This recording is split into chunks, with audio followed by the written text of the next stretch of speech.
Oke guys, Assalamualaikum warahmatullahi wabarakatuh. Balik lagi ke Indonesia 75 Channel. Gila bola kontennya.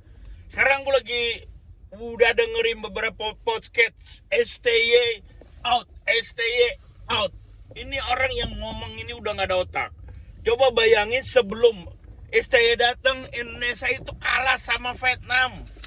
Berapa kosong itu, gak lolos pra-piala dunia di leg pertama. Padahal kita kalah sama Vietnam, kalah sama mana lagi tuh, pokoknya udah kalah aja, dan peringkatnya 170 something. Sintayong datang peringkatnya jadi 140, jadi dari 170 dipotong 30. Lo bayangin, dari 170 dipotong 30, jadi kita udah naik ke 142 sekarang setelah Piala Asia.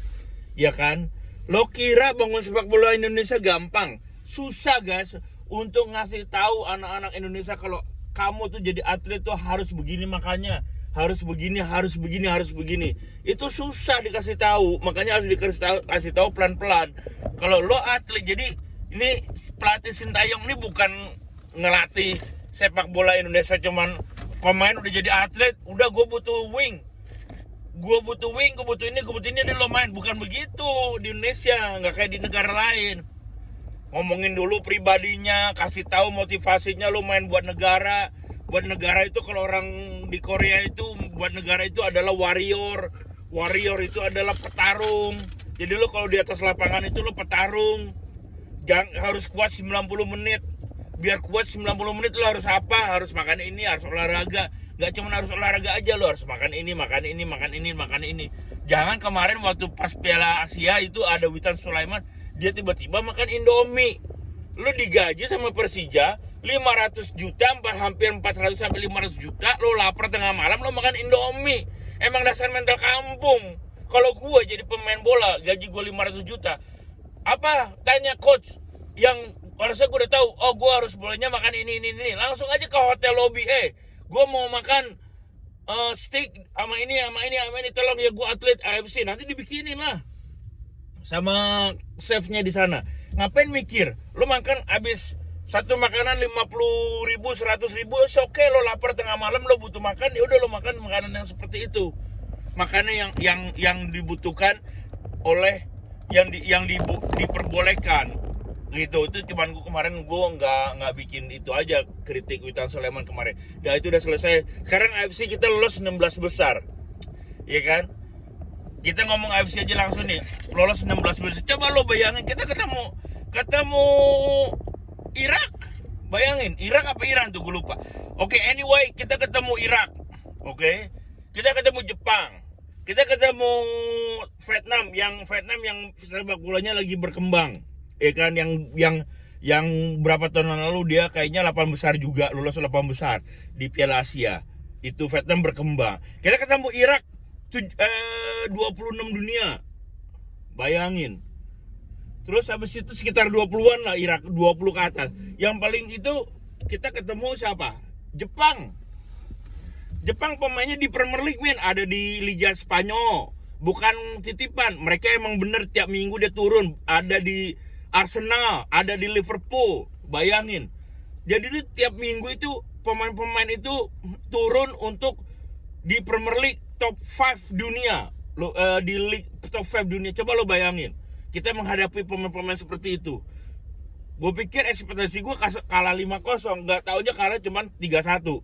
Emang kurang beruntung, mungkin kita nervous di ajang sebesar ini, dan pemain-pemain ini juga belum pernah turun di ajang Piala Asia. Mungkin mereka nervous, dan it's okay lah, kita udah 17 tahun gak masuk Piala Asia, dan sekarang kita masuk lewat jalur kualifikasi, itu oke. Itu kita harus respect apa kerja kerasnya si STY Sintayong, yang waktu datang ke Indonesia itu sepak bolanya bener-bener ancur-ancuran, dia potong generasi. Jadi seniornya tuh udah nggak dipakai semua tuh. Mungkin zaman itu lagi terakhirnya Ivan Bahdim senior, lagi terakhirnya lah 30-31 lagi terakhirnya itu. Tapi kayak pemain Persija tuh yang kecil itu udah nggak dipakai, semuanya udah nggak dipakai. Yang dipakai cuman pemain yang di bawah umur 20 tahun. Karena kenapa? Umur 20 tahun itu lagi giro-gironya apa? giro-gironya untuk mencari prestasi umur 19, 20, 21. Kalau yang udah umur 30 pemain main di liga dengan gaji besar, dia hanya fokus di liga. Jadi dia ya udahlah, gue udah mau selesai inilah. Itu cuma opini gue aja ya. Gue udah segini, jadi gue cuman ya udah biasa aja gitu. Jadi kalau yang masih muda tuh masih pengen berkarir, masih pengen nyumbang, akhirnya apa? Dapat emas di SEA Games. Emas di SEA Games itu kerja kerasnya Sintayong juga, meskipun Sintayong bukan pelatihnya. Kenapa? Pemain-pemainnya itu udah turun di AFF senior, dia main di AFF junior, di SEA Games itu kan U23 gitu ya, U23 ke bawah. Nah itu dia. Jadi pemain seniornya udah nggak ada. Jadi pemain seniornya udah nggak ada. Jadi SEA Games itu hanya untuk U23 lah, ibaratnya seperti itu. Dapat emas. Dan pengalamannya di AFF senior yang ngelawan Thailand di final, kita kalah. Oke lah, kalah 4-2, ada kalah 2-0, kalah, oke. Selesai. Kita masuk lagi ke 16 besar Piala Asia, dan kita balik lagi ke 16 besar Piala Asia. Coba lo bayangin, ketemu Australia yang 26 dunia, dari 144 ke 26 itu coba kita harus berapa tuh, 100 lebih peringkatnya, dari 100 pergi.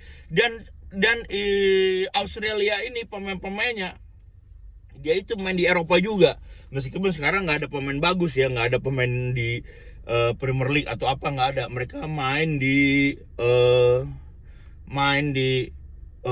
kasta kedua Leicester, kasta keduanya liga-liga top dunia. Tapi kita jangan heran, mereka itu udah pengalaman. Tahun 2015 mereka juara Asia, 2019 dia final, terus 2019 dia final kalah sama ini, terus 2014 terus sebelumnya itu dia kalah sama Jepang, terus juara Jepang, terus juara Qatar. Jadi ini emang udah pengalaman, ini tim ini udah pengalaman. Jadi wajar kalau kita kalah, ya kan? Kalah 4-0 dengan kesalahan on goal. Ya mungkin di ajang sebesar ini pemain mungkin nervous, belum pernah pengalaman. Dia cuma diajang di AFF, diajangnya di AFF. Jadi mereka itu nggak mungkin dia kaget di sebesar ini. Nih kan kayak semi mininya Piala Dunianya Asia lah, ibaratnya gitulah. Jadi tadinya cuma 16 negara, sekarang bisa 24.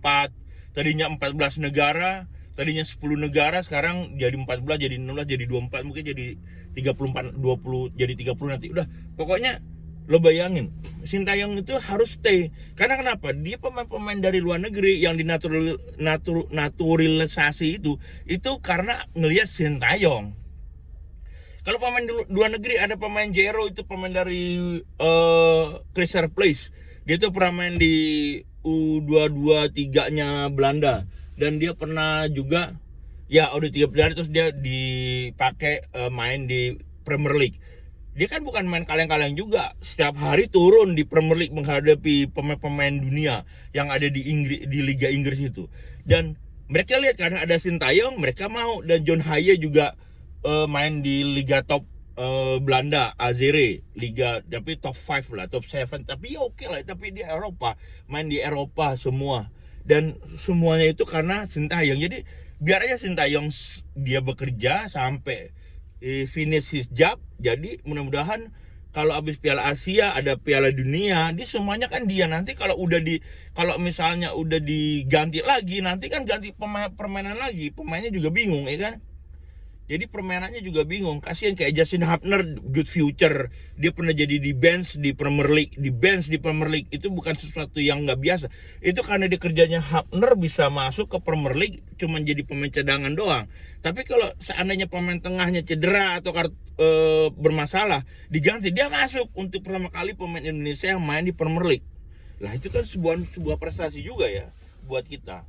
Ya kita nggak usah jelas-jelas top klub 5 star dunia lah, nggak usah lah. Yang penting kita main reguler, terus tahu gimana cara bermain. Kalau lo atlet, lo harus ngapain aja gitu lo. Tiap pagi harus ngapain, malam, pagi, sore, siang, sore lo harus makan apa. Lo nggak boleh makan ini. Lo tuh makannya tuh, lo tuh atlet, makan untuk badan, bukan makan untuk enak, seperti itu. Jadi Sebenarnya sih nggak lama, emang semuanya itu susah dikasih tahu, tapi nyatanya mereka juga harus bisa untuk melakukan hal-hal seperti itu. Mudah-mudahan gue lihat kedepannya Indonesia menjadi lebih maju, dan timnas ini U23 kalau seandainya pemain-pemain dari outboards coming, gue yakin lolos 16 besar, bahkan bisa 8 besar, bahkan bisa 4 besar kalau pemain naturalisasinya semuanya ikut. Karena ini pemain ini udah bermain di ajang Asia senior, jadi mereka emang udah bener-bener experience-nya nambah dan nambah lagi experience. Jadi emang harus bertanding di liga, di internasional, di laga internasional, yang semuanya tuh nggak boleh nggak boleh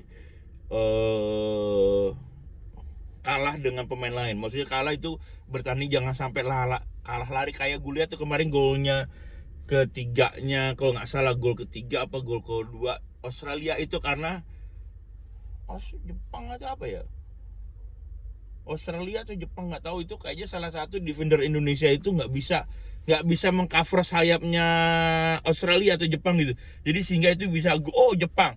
Jadi kayaknya Arhan Pratama itu nggak bisa kalah adu lari sama pemain Jepang. Jadi dia lewat, bolanya dioper, akhirnya gol gitulah kira-kira. Mudah-mudahan ya harus berarti, dan kita harus percaya Sintayong. Mudah-mudahan Sintayong finish his job. Finish his job. Dia punya Piala Asia, Piala Dunia, dan ini 2 terakhir terus AFF. Dia harus finish semuanya, baru itu kita bicara lagi sampai 2027. Karena ya stay 2027 is okay, 3 tahun lagi. Jadi kalau udah kerangka sepak bola Indonesia udah aman, pemain bolanya udah aman, cara bermainnya Indonesia seperti ini.